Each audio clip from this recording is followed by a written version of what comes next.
ఇస్తారు బయటికి.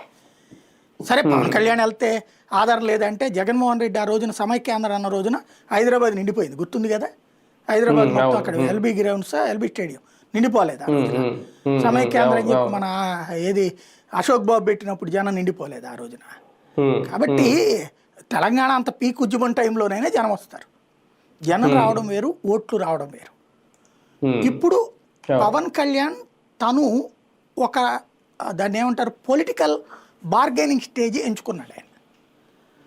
ఏంటయ్యా అంటే ఇప్పుడు ఆంధ్రాలో కూటమిగానే ఉన్నాం, తెలంగాణలో కూడా మనోళ్ళు కొంతమంది బాగుపడతారు కదా, తప్పేం లేదు. Politics correct policy, correct strategy కూడా. సరే ఇప్పుడు ఆయన పోటీ చేస్తున్నాడు, చేస్తే ఇప్పుడు మొన్న 100 ఈయనేమి హడావిడి ఏం చేయలేదు, అక్కడ చేసినట్టు కూడా ఏం చెప్పుకోవాలి.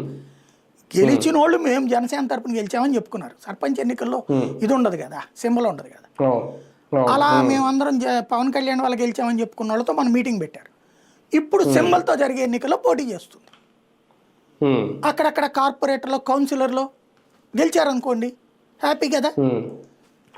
లేదు ఎక్కడైనా ఇప్పుడు మహారాష్ట్రలో కనుక కాంగ్రెస్ బీజేపీ పొత్తు పెట్టుకునే ఎన్నికలు అయిపోయాక, ఏది శివసేన ఆపడానికి, షిండేని ఆపడానికి ఒక చోట, ఉద్ధవ్ ఠాక్రేని ఆపడానికి ఒక చోట, ఎంఐఎం బీజేపీ కూడా పొత్తు పెట్టుకున్నాయి ఒకటి రెండు చోట. అంటే డైరెక్ట్ అది